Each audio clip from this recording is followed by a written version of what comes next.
Olá, a partir de agora você está com a gente acompanhando mais uma edição do nosso painel regional, né? Sempre de segunda a sexta, programa ao vivo, com as personalidades da região, personalidades do Brasil, que passam aqui pelas nossas bancadas, discutem, debatem, aprofundam junto com você os assuntos, os temas, a pauta aqui da nossa região metropolitana e, claro, os assuntos de interesse nacional também. Lembrando que também de segunda a sexta você acompanha com a gente às 8 da noite a reprise do painel regional e nos finais de semana, dois encontros que já estão habituais, né?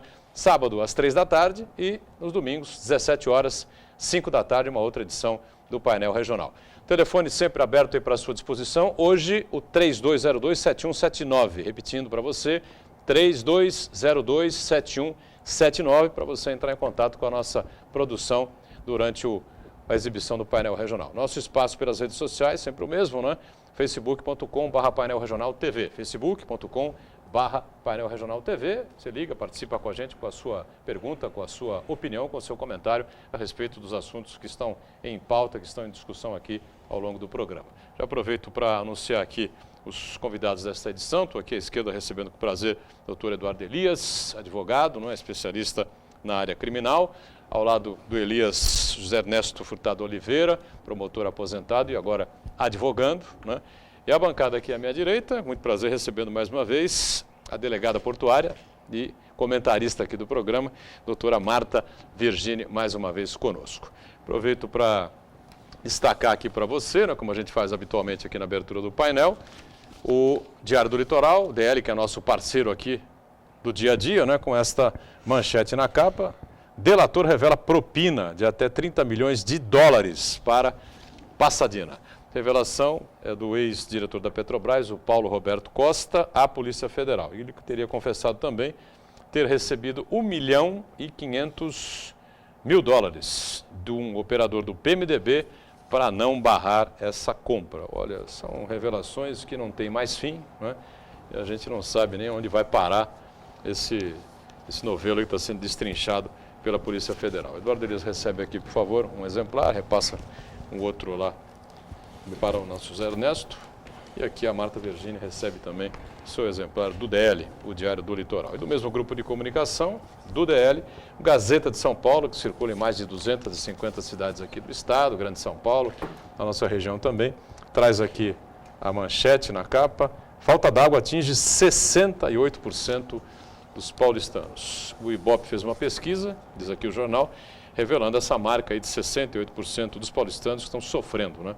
Ou que alguém da família já sofreu problemas de abastecimento. Também não se sabe, né, quando terá fim este problema. O verão é forte, as temperaturas são muito altas, está chovendo, mas a chuva não está resolvendo o problema, especialmente do Cantareira, né? O Elias, por favor, recebe aqui o Gazeta. O nosso Ernesto também recebe um exemplar e a Marta Virgini recebe aqui também o Gazeta de São Paulo, edição desta sexta-feira. Eu aproveito para cumprimentar aqui os nossos convidados do painel regional, sempre tecnicamente, não é? Ladies first, mas é impossível porque a gente tecnicamente começa aqui à esquerda. Eduardo Elias, prazer recebê-lo mais uma vez. Tudo bem? Prazer é meu, boa tarde a todos do painel regional. Estar com você, Edgar Boturão, e os companheiros aqui presentes, a doutora Marta, o doutor Zé Ernesto. É um prazer imenso. E a nossa jornalista Ione. âncora Ione. Muito bem. Ernesto Furtado Oliveira, obrigado também por estar conosco. Tudo bem? Tudo bem, graças a Deus. Mais uma vez agradecido pelo honroso convite, participando aqui de mais um debate, realmente uma troca de ideias, uma forma de ter um momento de reflexão sobre os temas que realmente nos afligem. Eu que agradeço o convite. Muito obrigado. E a gente que agradece a sua participação conosco, a doutora Marta Virgini, mais uma vez colaborando e participando aqui do painel. Tudo bem, né, Marta? Tudo ótimo, obrigada. E hoje estreando como comentarista. As oportunidades que eu tive aqui era como convidada e hoje como comentarista. Então é um prazer, tenho certeza que nossas conversas serão excelentes. Com certeza absoluta. 3202-7179, a gente relembra para você, 3202-7179, excepcionalmente nesta sexta-feira, o telefone para você entrar em contato conosco, né? facebook.com/painel regional TV, nosso espaço pelas redes sociais. Lembrando que nós estamos em tempo real pelo site da TV Santa Cecília, você clica lá no ícone Painel Regional, acompanha a gente em tempo real, não é? Online. E lembrando que depois do programa encerrado, ele vai para o YouTube. Você pode rever o programa por inteiro ou, se preferir, os trechos que julgar mais interessantes. E quem está sempre atenta aí a tudo que é produzido aqui pela nossa equipe, a sua participação é a nossa Ione Furukawa. Tudo bem, Ione? Olá, boa tarde, Boturão, boa tarde, convidados, Marta. A você aí de casa que está nos assistindo, eu já estou aqui logada no Facebook esperando a sua participação. Dúvidas, sugestões, perguntas, opiniões, aqui é a bancada democrática e você pode participar pelo Facebook e também pelo telefone através da nossa produção. E hoje, se o Boturão me permite, neste dia 23 de janeiro, aniversário da minha mãe, quero felicitar ela por mais uma primavera, já são 55. Mãe, feliz aniversário, muitos longos anos de vida ainda. E eu te Como é o nome dela? Yasue Furukawa. Repete devagar. Yasue Furukawa. Yasue, tá certo o nome? Exatamente. Dona Yasue Furukawa, que acompanha a gente, mãe da Ione, tá certo? Uma futura brilhante jornalista. Nossos parabéns pelo aniversário, pela filha, pela família, viu? Saúde e um beijo. Muito bem, olha, temas importantes não faltam para a gente debater aqui com a Marta, com o Eduardo e com o Zé Ernesto, não é? Pena de morte, criminalidade, segurança pública, enfim, não é? Mas abordando tudo isso, vou pegar o gancho da notícia mais recente, né, que a gente vinha cobrando aqui da Polícia Civil, da Polícia Militar, seja lá qual delas fosse, né, a solução para o caso do assassinato do Dr. Gilvan, né, Dr. Gilvan Marcílio de Freitas Júnior, que aconteceu em 16 de novembro. Né? Todos se lembram, ele foi abordado na rua, era um assalto normal, né? E acabou sendo assassinado pelos bandidos que repararam que ele estava armado. Claro, o delegado de polícia está sempre armado, né? Ele não teve como reagir, acabou sendo brutalmente assassinado, violentamente, criminosamente, seja mais quantas mentes vocês queiram aí, assassinado no chão, cruelmente, né? Agora a gente já sabe, por um adolescente de 17 anos que foi preso ontem pela Polícia Militar, cometendo um assalto, né? Cometendo crime, claro, está na bandidagem, né? Na rodovia dos imigrantes, né? Então, o adolescente, evidentemente, eu tomei aí acompanhar a reportagem, né? E menor de idade, o nome não é divulgado, tá certo? Né? Bom, é mais um caso escabroso, né, que a gente vê envolvendo o menor. Vê que haviam outros participantes, o Felipe Soares, que era o motorista de táxi, né? E que levava os dois. A gente já discutiu, já debateu esse caso aqui, não custa relembrar rapidamente, o taxista com duas pessoas dentro do seu carro, esse jovem, esse adolescente aí, e outra figura, o Danilo Ferreira, de 19 anos, conhecido como Dan, né? E os três costumavam fazer esse tipo de assaltos, abordar pessoas na rua, tomar a carteira, tomar celular, tomar corrente de ouro, relógio, essa coisa toda, né? E no caso, eles iam assaltar determinada figura, o rapaz estava circulando ali pela rua, quando de repente o Gilvan atravessou a rua por trás, né, de celular. Como eles avistaram o celular, deram preferência ao Dr. Gilvan e aconteceu tudo isso. Demorou, Eduardo Elias, mas prenderam esse adolescente que provavelmente vai para a Fundação Casa, é isso? Com certeza. Em primeiro lugar, a solução já existia na medida em que a polícia teve uma eficiente atuação em que desconfiou do taxista. E após não resistir 2 ou 3 interrogatórios, já se sabia até quais as pessoas que teriam participado. Então, basta agora nós concluirmos com a prisão do último que tenha participado. Quer dizer, a solução já tinha existido, a polícia naquela oportunidade foi extremamente eficiente, duvidou quando deveria, enfrentou a teoria da conspiração, porque naquela oportunidade se dizia que havia sido uma execução sumária contra o Dr. Gilvan, e que isso acabaria por engrandecer o crime organizado. Então, nós tínhamos duas opções, né? As duas são em desfavor da sociedade. Uma engrandeceria o crime organizado e outra engrandece esse câncer, que é a criminalidade de menores, que a cada tragédia dessa, a cada cidade, veio a nós uma figura carismática, uma figura emblemática como é o Gilvanzinho. Tive oportunidade de ser amigo do pai, também policial. Tive honra de ser também professor Gilvan, né? do Gilvan, também Gilvan. E essa tragédia leva sempre a essa discussão que gira em círculos, né, com relação à discussão sobre a minoridade penal. Só que uma sociedade não pode ficar refém de uma nova tragédia para que nunca tenhamos uma solução. Eu entendo que a sociedade está ficando assim, bastante engessada ou mumificada para sair da discussão e partir para a ação. Ação no sentido de que algo seja feito, que algo seja modificado na lei, quebrar um pouco com essa mítica, né? Eu digo mítica porque mística não é, de que não se pode alterar a lei nas circunstâncias. A lei é mutável, ela se adapta aos reclamos da sociedade e os reclamos ocorrem de quando em quando em tragédias dessa natureza e perdemos um jovem rapaz como esse, tão brilhante figura e personagem da Polícia Civil de São Paulo. Pois é, evidentemente que essa questão de execução sumária do Gilvan me pareceu muito estranho, né? Até porque o Gilvan não era bem um delegado de linha de frente, né?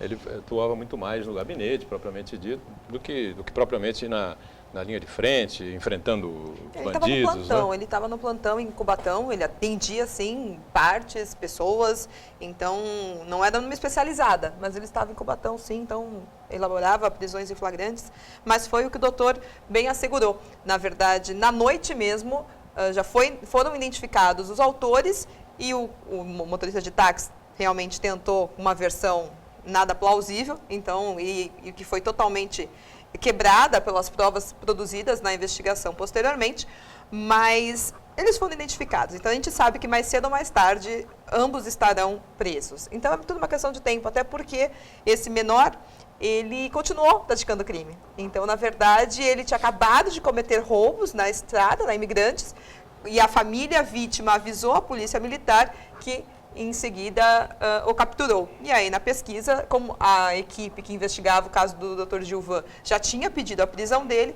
então foi fácil a identificação. Então, infelizmente, a prática do crime é quase uma profissão, não é algo esporádico, eles vivem disso. É verdade. Bom, antes de seguir com esse tema, né, só fazer um alerta, né, porque depois que houve esse crime com o Gilvan, e o taxista foi preso como co-participante do trio, se colocou em dúvida aí a questão dos taxistas de maneira geral, não é? Afinal de contas, dá para confiar nos taxistas, não dá para confiar? Nós recebemos aqui essa semana, não foi, Oni? O presidente do Sindicato dos Taxistas daqui da Baixada Santista, o Guerra, não é? E falando por questão de segurança, ele deixou bem claro o seguinte, olha, não tenha dúvida, né? Se você precisar de um táxi, né? Ligue para a central da cooperativa, ligue para a central do rádio táxi, né? Não faça contato aí por nenhum aplicativo, por coisa nenhuma disso, porque a gente não garante nada disso. A gente garante quando você liga para a central, espera lá tocar um pouquinho e tal, demora um pouco, a pessoa atende, fala o nome, quem vai ser o taxista que vai te levar, se você quer ar-condicionado ou não, se você quer pagar em dinheiro, vai pagar em cartão, aquela coisa toda que você está acostumado. Isso é garantido. Agora, outras formas de você contratar o trabalho do taxista, chamar o taxista, não é uma coisa assim muito segura nos dias de hoje. Feito aí o parênteses, né, para a gente relembrar o que disse o Guerra aqui essa semana ainda, né, eu passo aqui para o Zé Ernesto fazer também uma avaliação sobre esse caso, a prisão aí de mais um menor envolvido num crime bárbaro, né? Bom, Boturão, a questão do fato em si não tem nem que se comentar, uma situação cruel, terrível, mas nós precisamos analisar que existe um menor que tem uma aparência até de ser uma pessoa com uma idade mais avançada e um menor com esse currículo de crimes já na sua vida pregressa. Bom, será que o direito penal tem condições de dar resposta efetiva para que não mais ocorram fatos dessa natureza? Esse é o primeiro ponto de reflexão. Eu acho que o direito penal ele é muito limitado para resolver essa questão. Ele apenas é um lenitivo, ele apenas dá uma pseudo-satisfação social, caso o bandido, o criminoso seja preso, seja encarcerado, mas o problema fica latente ainda. Então é uma forma de anestesiar o problema e não se enfrentar o problema. A questão da minoridade penal também é uma questão que sempre vem à baila. Eu concordo que tem que se rever esse tipo de situação que é objetiva, maior ou menor de 18 anos, tem que ver a capacidade de entender o caráter delituoso, a maturidade do menor, que já não é mais considerado uma pessoa hipossuficiente, ele já está muito maduro, enfim, isso é uma outra questão. Agora, eu vejo que a solução não é no direito penal. a legislação penal ela é ineficiente, é um instrumento que vai minimizar os efeitos da nossa resposta, da nossa apreensão, da nossa insegurança, quando a gente se vê vítimas do dia a dia de estar no Brasil e de morar no Brasil. A questão é cruel, coisas que só existem aqui. Em países que conheço, tive a oportunidade de visitar, esse tipo de criminalidade comum do dia a dia, de assalto, de roubo à mão armada, essa violência urbana, não é o dia a dia de alguns países, até considerados assim, proscritos, até de certa forma, discriminados. Eles não têm essa natureza, esse dia a dia que nós sofremos. Desconfiamos de taxistas, que você falou, desconfiamos de babás, desconfiamos de todas as pessoas. Então, nós chegamos num ponto... Desconfiar da sombra, qualquer da momento. sombra, desconfia-se de todo mundo e fica muito difícil. Quando se altera, por exemplo, um funcionário de um condomínio, eu vejo os condôminos preocupados. Quem é esse funcionário? Será que ele é suspeito? Ele tem um semblante esquisito. As pessoas começam a desconfiar dos funcionários, dos prédios. Né? É a sensação de a sensação de insegurança. Isso é cruel. Grave. Agora, será que o direito penal vai dar essa solução? Será que está aí? Eu fui 30 anos promotor, 10 anos na área criminal. E eu via a limitação da legislação penal para inibir esse tipo de prática. Ele não tem solucionado. Ele não vai resolver o problema na sua profundidade, na sua raiz. Eu acho que não. Eduardo Elias, concorda com a tese? O direito penal é muito limitado? Ainda bem que eu não concordo, porque senão o debate seria insosso, né? Que, na verdade, o direito penal nunca se prestou a corrigir esse tipo de distorção que é o comportamento humano. O direito penal depende de outras ciências afins, no caso, a própria Constituição, que torna-se uma referência em relação ao direito penal. Mas o José Ernesto tocou num assunto que acaba reforçando um ponto de vista diverso.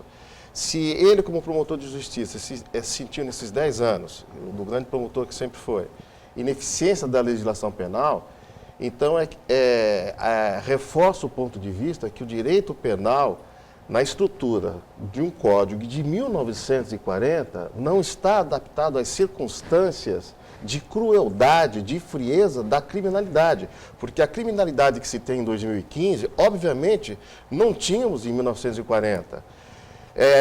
Concordo com o Zé Ernesto que nas entrelinhas ele deva estar dizendo o seguinte, se eu estiver enganado, o Zé Ernesto que me corrija. Só o direito penal não vai corrigir.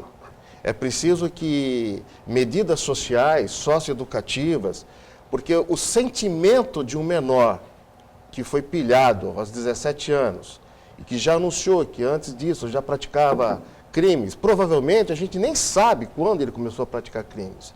Então, na verdade, a ineficiência já é de toda uma estrutura, um sentimento que passou esse menor da impunidade.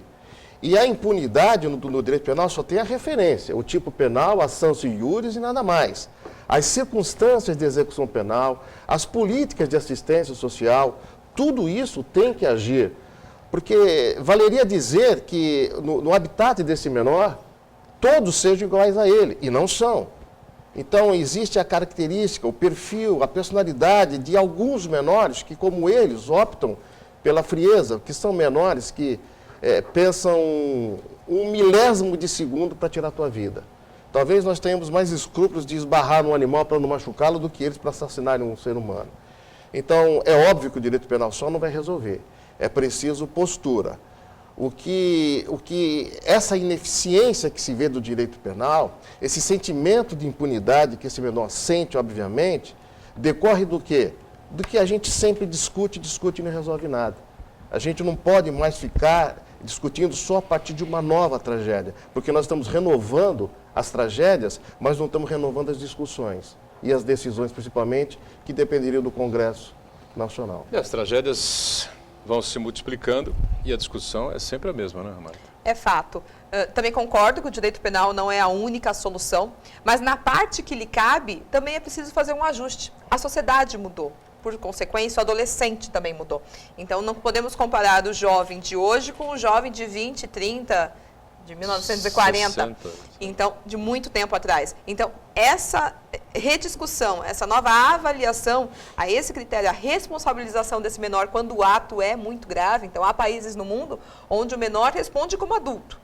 E há países no mundo onde o menor responde dependendo do fato que ele praticou e verificar se esse menor tem ou não essa percepção, essa consciência, essa maturidade para identificar a realidade. Aí não Então, haveria maioridade penal, então. não, seria casuisticamente, né? Exatamente. Dependendo Caso a da caso. situação. Caso a Exatamente. caso. O juiz teria essa liberdade e eu até sou favorável. Assim, a minoridade pela minoridade, 18, 16, vai chegar uma hora que vai chegar a 12 anos. Então, na minha opinião pessoal, como Marta, não estou falando pela instituição, Polícia Civil, estou falando da minha opinião pessoal, eu acho que o juiz teria que ter a liberdade de decidir, caso a caso, se aquele menor teria condições de perceber o caráter ilícito do que ele estava praticando, do seu ato. Então, isso existe em alguns países do mundo. De repente, na minha opinião pessoal, é uma possibilidade. E nesses países, doutora Marta, se você me permite, o juiz não decide aleatoriamente. Não. É alicerçada em laudo de pessoas, de psiquiatras, psicólogos, pessoas De que... maturidade. De maturidade. De maturidade. Sim. Analisar a maturidade, a Maturidade. maturação intelectual, a cognitiva do menor, se ele tem consciência do ilícito que ele pratica.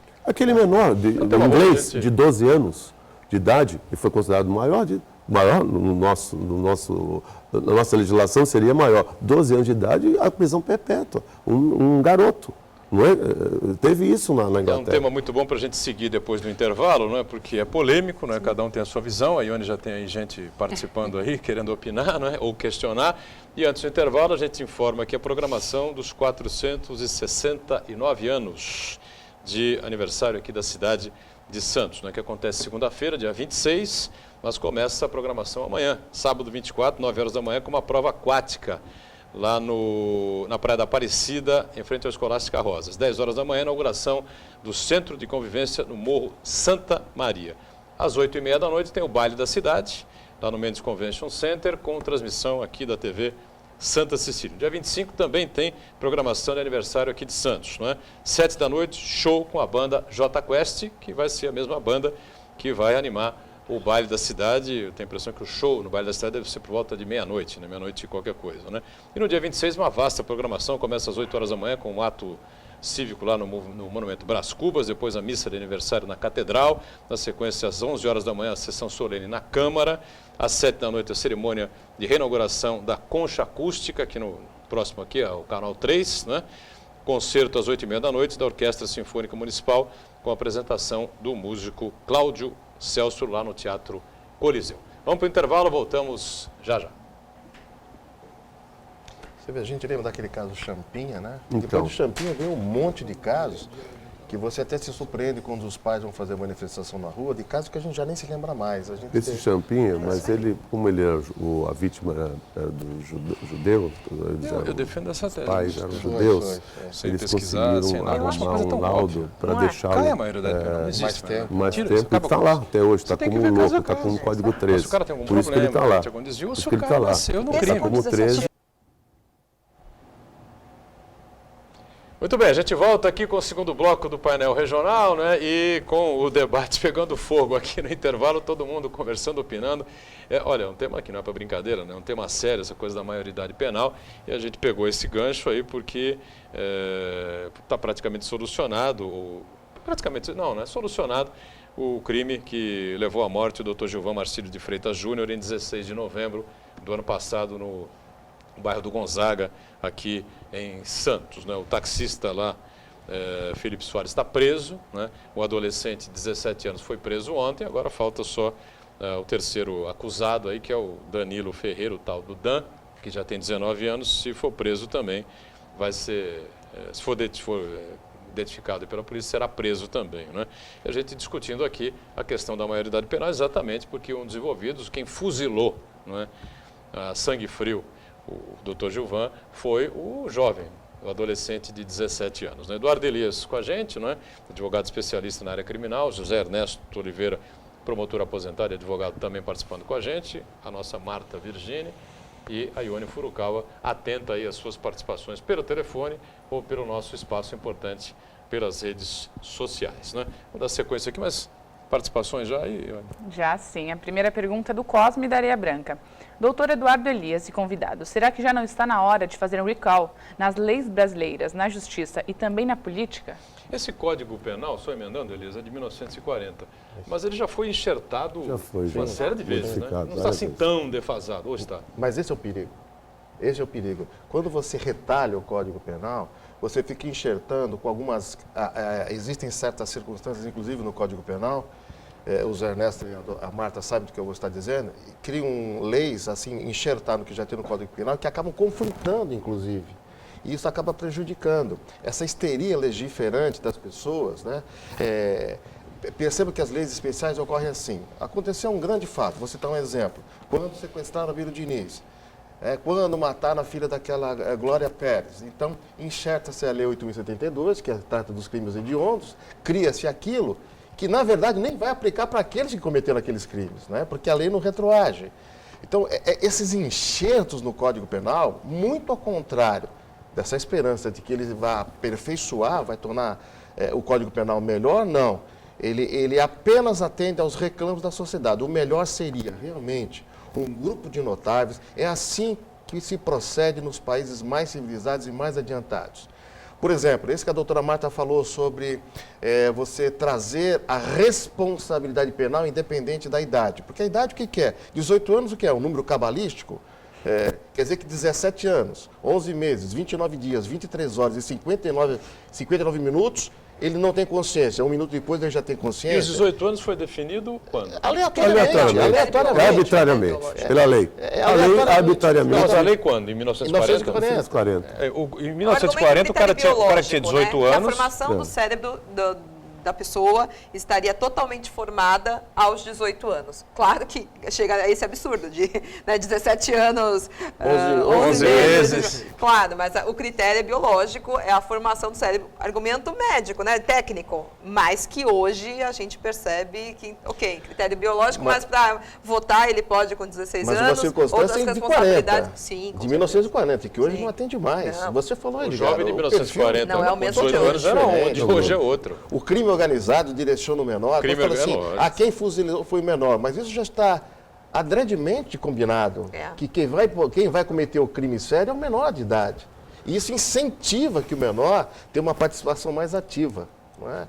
Então, esses enxertos no Código Penal, concluindo a minha ideia, Edgar, o ideal seria um grupo de notáveis, como fizeram nos países mais civilizados, e ver como um todo o Código Penal ter uma alteração que provavelmente, pela ansiedade social, seria necessária, inclusive, uma nova convocação de uma Assembleia Nacional Constituinte, porque até poderia esbarrar em algumas cláusulas pétreas. E em algumas oportunidades se vende a ideia de que isso não pode acontecer no Brasil. Claro que pode acontecer. É uma mobilização complexa, mas pode acontecer. Né? Nós já estamos vendo que alguns, inclusive, por emendas constitucionais, alguns congressistas já estão propondo isso. Eu sou radicalmente contra essa histeria legiferante de ficar enxertando o Código Penal. Ele já está gordo demais, ele já está com diabetes de ineficiência. Então... Lei para apagar incêndio, né? A gente chama lei para dar uma resposta midiática. Então, tem um caso emblemático, a sociedade fica estarrecida. E aí cria uma lei para dar uma resposta. É justamente isso que eu tenho insistido. Então, o foco está se focando no direito penal. O foco não é esse, não é o direito penal. Então, vamos imaginar que consigamos abaixar a menoridade penal. Fica-se 16 anos. No Código Civil, você só é maior totalmente capaz a partir dos 18 anos. Então, já tem um problema já de capacidade. Ele tem capacidade penal, mas não tem capacidade civil. Bom, a questão, gente, ela apenas é focada no... Qual é a atribuição maior do direito penal? É o quê? A imposição de uma pena e de um lapso de pena, né, específico para a retribuição do crime que foi praticado. Bom, então seria esse o ponto. Fulcral seria o montante de pena teria que ser elevado para ele ficar mais tempo encarcerado para tentar ser ressocializado, que é o objetivo da pena. Mas eu verifiquei durante esses anos em que fui promotor criminal que esse fato não ocorre.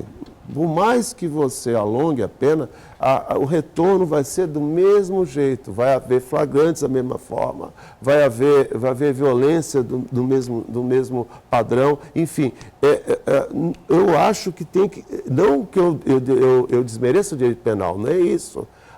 Ele é apenas um dos fatores, é um lenitivo para essa dor nossa da sensação de insegurança. É um lenitivo. Ele não vai resolver como não tem resolvido. Mas no caso do menor, o Código Penal não impõe pena.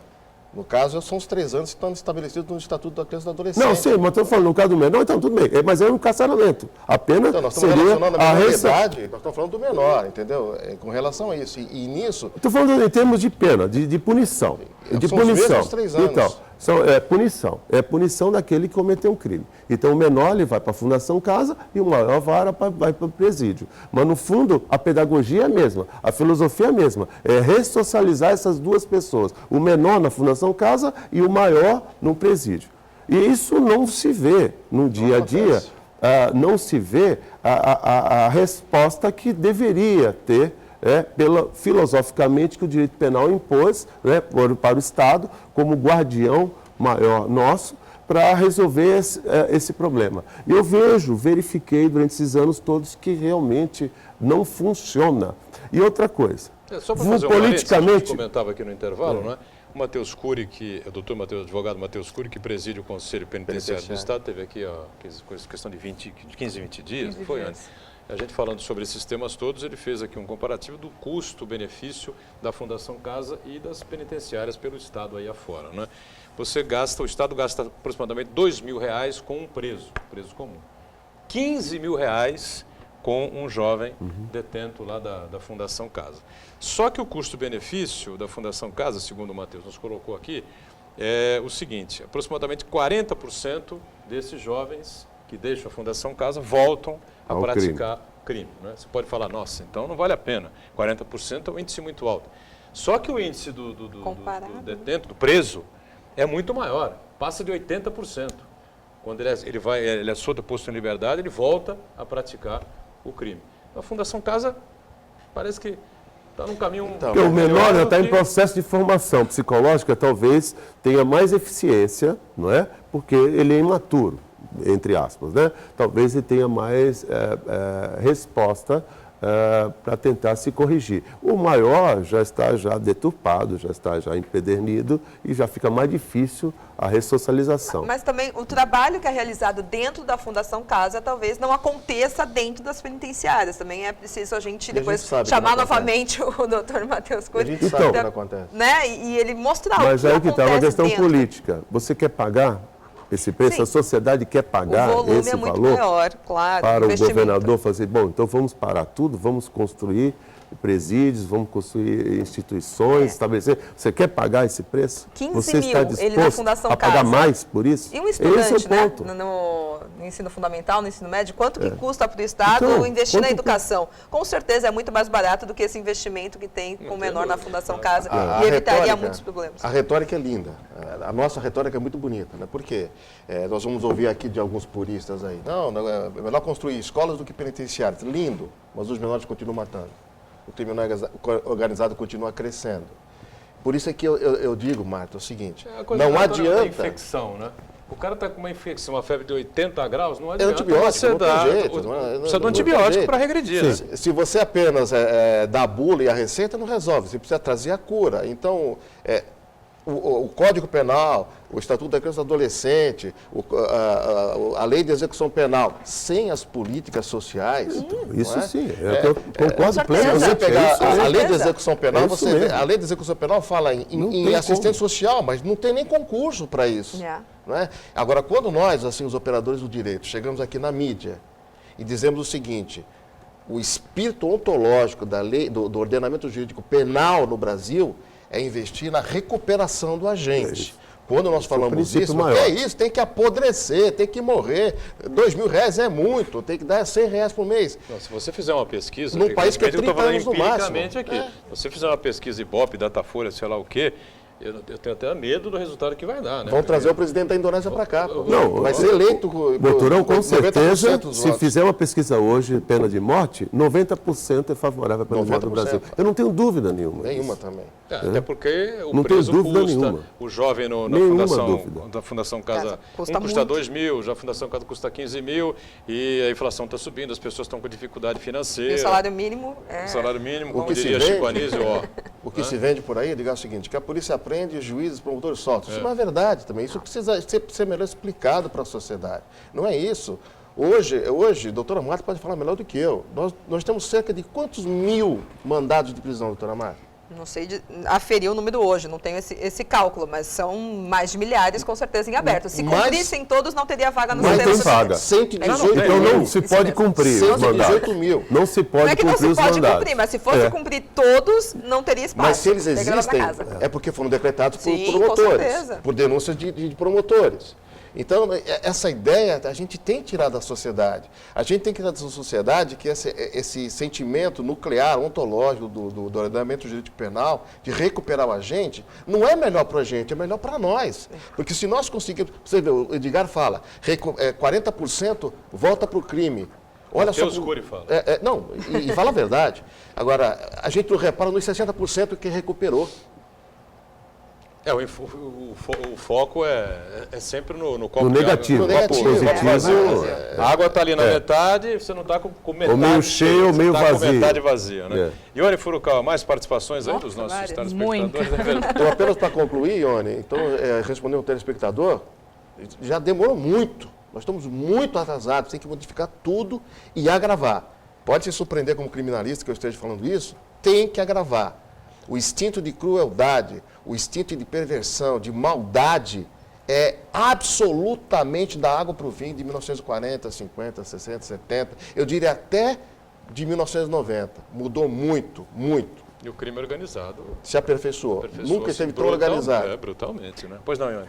Mariana Sebadelli, ela fala, sou advogada também e estou assistindo o painel regional e gostaria de parabenizar a doutora Marta, ela é minha musa, e o doutor Ernesto, eles foram meus professores na Universidade Metropolitana de Santos.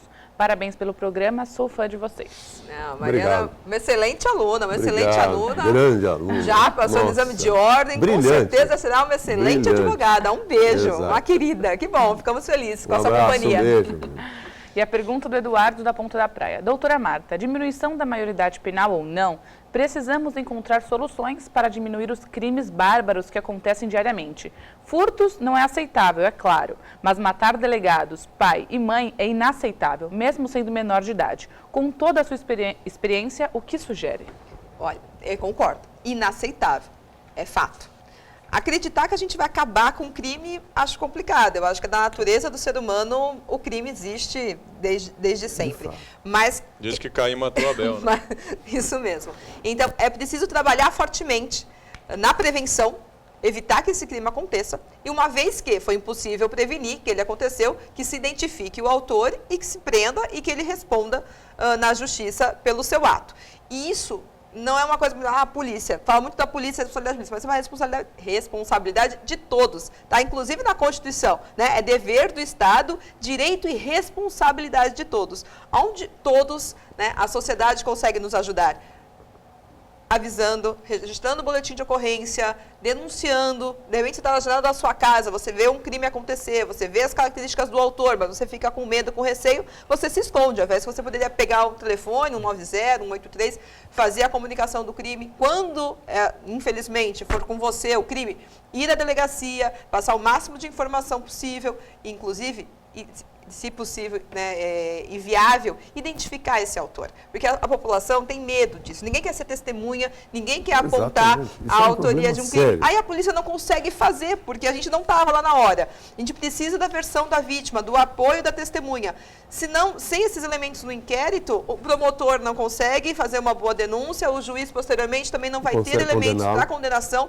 Então, é um trabalho conjunto. Então, a gente clama, sim, pelo apoio da população, porque nós não estamos em todos os locais ao todo tempo. Então, esses olhos que percebem o crime têm que nos ajudar a trabalhar. Mas aí que está, aí entra a questão do descrédito, ou não. As pessoas não acreditam que ajudando a polícia, que ajudando a justiça. Que vai acontecer alguma que coisa. Vai ter uma Mas as ressonância. coisas até que estão acontecendo. Pense bem no que nós estamos vendo aí dos petrolões, dos mensalões. Não aconteceu exatamente o que se pretendia, talvez não. Mas estão acontecendo coisas que eram inimagináveis há um tempo atrás. A gente está Graças nesse à momento. imprensa. Também. Graças sem dúvida alguma, claro, à sem dúvida imprensa. alguma. E a Polícia Federal que está agindo bem. Tá Né? agindo. Mas é a mesma mídia, Edgar, que tem que falar para o telespectador o seguinte, que existe já há muitos anos, o provimento 32 do Sim. Tribunal de Justiça, as testemunhas sigilosas. Sigiloso, Mas isso é não se verdade, divulga. é verdade. Delação premiada estão ouvindo agora. É verdade. Já tem 22 anos a delação premiada no nosso ordenamento jurídico. E isso a imprensa precisa divulgar para incentivar que o sentimento de impunidade pode ser minimizado por nossas gestões. Essas coisas precisam, daí a grandeza do painel regional trazer esse tipo de discussão. Vamos para mais um intervalo, a gente volta já já, a sequência aqui com a nossa Marta, com o Eduardo Elias, com o Zé Ernesto e as perguntas e participações dos telespectadores aqui com a Ione, né? Já já. Que assunto polêmico.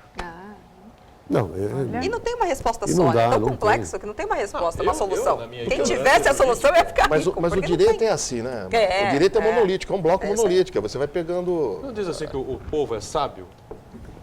O cidadão do... sabedoria popular, o sabedoria inconsciente, popular. o inconsciente coletivo. Muito bem, a gente volta, né? Painel regional, nesta edição com muita satisfação, aqui à esquerda recebendo o Eduardo Elias, advogado da área criminal, Zé Ernesto Furtado Oliveira, que foi promotor, é aposentado na promotoria, hoje advoga também, a nossa Marta Virgini, delegada e nossa comentarista, e a Ione Furukawa, a quem eu vou abrir o espaço, aqui tem uma série de assuntos para a gente colocar em discussão, mas esse tema é extremamente polêmico e a gente vai priorizar o telespectador, né, Ione? Pois não. Exatamente. A pergunta do Valdomiro Trento. Doutor Elias e convidados, o senhor falou que a sociedade reclama das mudanças na lei penal. Por outro lado, reclamamos há muito tempo que a reforma eleitoral e política são fundamentais. A sociedade reclama, mas o poder legislativo continua criando mais partidos políticos para viver à custa do fundo partidário. Para onde vamos? A pergunta do telespectador, a pergunta do telespectador me inibe porque ele deveria estar no meu lugar, porque ele faz uma pergunta que já é a própria resposta. Porque justamente em razão dessa ausência da reforma política, que nós continuamos na mediocridade congressional, que não muda absolutamente nada, que faz esses retalhos nas legislações já existentes, que não levam absolutamente nada. Aliás, o que eu vou falar é tão novo que vocês podem se surpreender. A gente precisa de uma reforma tributária, de uma reforma eleitoral e de uma reforma no ordenamento jurídico penal. Falei uma coisa super nova que espero ter contribuído aqui para o programa Painel Regional. Vou deixar bem claro que não é um VT de 1980 e poucos. Não. Nós E o que é mais estamos em perigoso? 2015. O que é mais perigoso? O Zé Ernesto apontou assim, a imprensa, graças à imprensa, e nós temos o quê? Iniciativas aí do poder para inibir a censura à mídia. Olha, nós estamos caminhando no caminho inverso, né? É totalmente inverso, nós estamos todo inverso, censura. E esquecendo também a reforma de caráter, né? Isso que é o mais difícil. Reforma Tudo do caráter? do caráter, Essa do vai ser um pouco mais coletivo. complicada, né? Isso é mais complexo, né? Deve ter muito bandido na cadeia, nós perguntando assim, por que eu não posso fazer delação premiada? Né? Como se não existisse, não é? É culpa nossa. Nós temos uma legislação, a Marta sabe disso, nós temos uma legislação que muitos países admiram. A nossa primeira lei de tóxicos, a 6368, de 1976, ela foi paradigma para diversos países da Europa, inclusive. Código de Defesa do Consumidor. O Código de Defesa do Consumidor é um. É outro. Comissões, O problema é que nós mesmos respeitamos, comissões né? legislativas do mundo inteiro vêm para cá para realmente estudar o Código de Defesa do Consumidor, que é muito avançado e muito eficiente para os nossos padrões e os padrões também europeus. Então, nós temos legislação, mas a questão não é legislação, é a aplicação da legislação. Que eles fazem. O problema todo é aplicar-se a lei que já existe. Esse é o ponto. Só a nossa urna eletrônica é que uma série de países desenvolvidos vieram aqui com um monte de comissões e tal, olharam e não copiaram. Só não deu certo no Santos, né? Na eleição do Santos.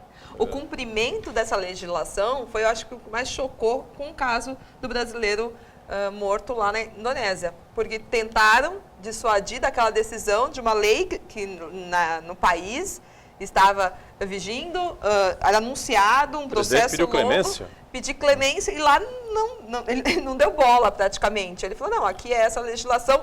Eu acho que vocês perceberam na imprensa, ao entrar, ao desembarcar no aeroporto, já tem uma placa enorme em vermelho dizendo que o tráfico de drogas naquele país a pena é de morte. Você assina então, no avião, você já assina, você está consciente de que se entrar com droga nesse país, a pena é capital. Você tem a informação. Mas no caso do brasileiro, eu fiquei chocado realmente com a pena capital. Eu fiquei muito sensibilizado. Fui atrás, eu fui pesquisar a respeito do assunto. E antes ele ficou, de uma certa forma, glamourizado, né? O fato dele ser brasileiro e ter sido executado, ficou de uma forma glamourizado, e eu fui pesquisar os antecedentes dele. Aquela visão antiga de promotor, procurar saber a origem dele, enfim. Pesquisei. Ele já é um traficante, vamos assim dizer, contumaz e profissional. Eu até trouxe aqui uma entrevista que ele deu na prisão, e ele diz o seguinte: sou traficante, traficante e traficante, só traficante, não é? Ou seja, ele morou na Indonésia durante 15 anos. Antes de ser preso, ele já morava lá na Indonésia e já era o famoso mula. Ele já traficava lá, sabendo que a Indonésia tem a pena capital caso ele fosse pego. No dia em que ele foi realmente preso, no aeroporto, havia uma sensação de que havia uma denúncia de bomba a ser perpetrada lá, e aí a vigilância duplicou. E ele ficou pensando, será que eu posso me desfazer dessa droga? Eu posso me desfazer da droga, mas eu vou arriscar. Ele mesmo disse, eu vou arriscar porque eu vou ganhar 3,5 milhões com esse serviço, que não era dele. Na realidade, o que é pego aqui, ou no crime de tráfico, é o mula. O traficante, o empresário, ele não é. Quem é pego realmente, quem sai na mídia, é aquele que transporta, é o mula, famoso mula. No caso, ele é mula. E ele se orgulhava dessa condição. Se orgulhava nessa condição, não é, de ter uma vida nababesca. Ele fala, eu nunca fiz nada na vida, exceto viver do tráfico. Gabava-se de não ter servido ao exército, nem pagar imposto de renda. Nunca teve um talão de cheques. Ironizava a única vez que foi a uma urna. Ironizava uma vez que foi na urna. Minha mãe me pediu para votar no Fernando Collor. Então, ele já era profissional do ramo e teve a consequência. Ou seja, não existe ação sem consequência. Não existe ação sem uma retribuição. Ele arriscou-se e se deu mal. Nesse caso, porque ele já é traficante já há muitos anos. Ficou preso 13 anos, né? 11 anos. 11 anos. E o grande perigo, Edgar, é você discutir uma lei a partir de um caso. A gente não cria uma lei por causa de um caso. A gente cria uma lei por causa da reiteração. Por causa da ansiedade social de reverter aquela situação. O problema não está na Indonésia. O problema não está no presidente da Indonésia. O problema não está na legislação da Indonésia, porque nós estaríamos interferindo num Estado de direito independente, não tem nada a ver com cultura isso. independente. Uma cultura independente, uma É. religião Muçulmana, né? Uma religião dura, e é o que está escrito. Se a Dilma e o Lula não quiseram, por exemplo, deportar aquele italiano que a Itália pediu para cumprir a pena dos crimes que ele cometeu lá, o César Batista, é um problema da Dilma. Se a Dilma ou o Lula quiserem entregar os dois pugilistas cubanos, de maneira assim, entregar os lobos realmente, tem um problema dela. Agora, o que o presidente da Indonésia vai decidir, esse tipo de clemência, ele avilta, porque de certa forma está se dizendo que está assinando para o povo brasileiro o seguinte: esquece, aqui no Brasil nós não vamos endurecer. Vai começar só com 5 anos mesmo, não vai passar de 30 anos, não tem prisão perpétua, não tem pena de morte. E antes que algum telespectador pergunte, eu já respondo. Eu sou o primeiro a ir para a praça e pedir a pena de morte. Para que tipo de crime? Para os que geram uma violência absurda, esses que matam crianças, porque 15 quilos de cocaína que tinha lá na asa delta dele, deve ter levado a mãe desesperada da Indonésia ver filhos Recentemente aqui no programa se pediu pena de morte para traficante, para colarinho branco e sonegador, para... Mais o quê? Eu não sei se Acaba com a governabilidade. Bom, aí, Políticos corruptos? Tem mais participantes aí, Ione, com a gente, não? Tem sim. O Cláudio da Praia Grande, ele pergunta, no Brasil tinha que ter essa pena capital não só para os traficantes, mas também para os políticos corruptos. Bom, isso foi pedido aqui, já falamos 2 ou 3 programas seguidos sobre essa coisa, sobre a violência, sobre segurança pública, enfim, e convidados aqui levantaram essa teoria, o que eu falei há pouco, né? Traficantes, sequestradores, ficou faltando aqui também, que mencionaram aqui durante as participações aqui de advogados e comentaristas latrocidas, né? Latrocínios também, né? E colarinho branco. Colarinho branco foi citado aí por uma série de pessoas. Nós já temos uma referência. Nós já temos uma referência que são os tipos penais descritos na Lei 8.072, que é de 1990, que são os crimes hediondos. Esses já têm uma presunção de violência, assim, de afrontar, presumidamente, que afrontam o senso ético do brasileiro. Nós já temos algum referencial, não precisa ser todos. Houve um tempo, por exemplo, a gente vê muitos esses filmes americanos que são, de certa forma, interessantes. Por quê? Para questionar o Law and Order e coisas do gênero. Houve um tempo que no Brasil o júri julgava os crimes de imprensa. Não é? Então, por que não estender a competência do tribunal do júri? Nos crimes que se presume pena de morte, seria interessante que a sociedade formasse o conselho de sentença, o conselho popular, para julgar, porque aí tem uma participação do juiz de carreira, do promotor de carreira, do advogado e do conselho popular, no júri, legalmente. Isso seria... olha, o Brasil iria mudar muito. A vantagem de uma discussão na bancada são opiniões conflitantes. Então, eu acho que hoje ainda seria mais importante a certeza da punição do que propriamente a pena de morte. Então, no Brasil, um instrumento ainda jurídico, né, da justiça, de aplicação da justiça, ainda temos a ocorrência de vários erros. Então, o erro judiciário, ele é real, é presente. Então, eu tenho um pouco de receio ao instituir a pena de morte e sem o processo, sem o instrumento estar balizado de certezas. Então, a chance de erro, depois, quando descobrir que já foi a pena de morte. Então, eu acho que ainda nós não temos maturidade ainda para ter no nosso país a pena de morte. O que não quer dizer que no país onde já exista, que a gente peça para que ele não cumpra a própria lei. Mas você só vai ter maturidade quando você for instado na responsabilidade. Porque nos países, os juízes que julgam a pena de morte, o cuidado que a lei exige dele é tamanha que ele pode até perder o cargo. E isso é importante. Se ele errar, se ele causar nulidades, essa frouxidão na condução de um processo, etc. Eu acho que essa punidade, esse recrudescimento legal vai fortalecer todos nós. O risco de condenar à morte um inocente. Mas a questão da pena de morte, eu sou contra. Nega até o último, diferente do brasileiro. Eu sou contra a pena de morte porque ela é irreversível, só por essa razão. Só por essa razão, ela é irreversível. Se o cara morrer e você depois descobrir que não era ele, então esse é o ponto. Você não traz mais o cara. Esse é o ponto. Mas o menor de 17 anos decretou a morte do Gilvan. Não, sim. Sim.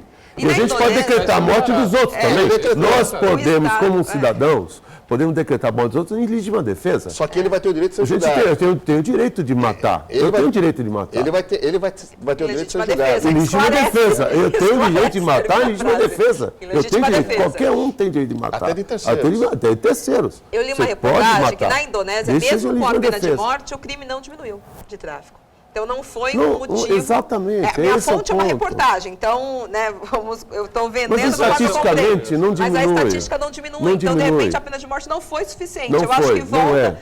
Qual é o motivo, a razão, a causa da Nesse momento, quantas mulas estão nos voos? Será que parou? O tráfico não continua? Continua, claro. Não vai ter, isso não vai inibir. A lucratividade não inibe. Gente, eu vou fazer um rápido intervalo aqui no painel regional. A gente volta na sequência, mas vamos até às 8 horas da noite com essa discussão aqui, porque o telefone não para, o Facebook também não. O pessoal, realmente, o tema é muito polêmico, mas infelizmente não é possível. Nós estamos encerrando aqui essa edição. Vamos repetir aqui essa mesa, outras oportunidades para continuar, porque o debate realmente é muito importante. Foi muito bom. Elias, obrigado pela presença, satisfação. Obrigado, meu caro Zé Ernesto.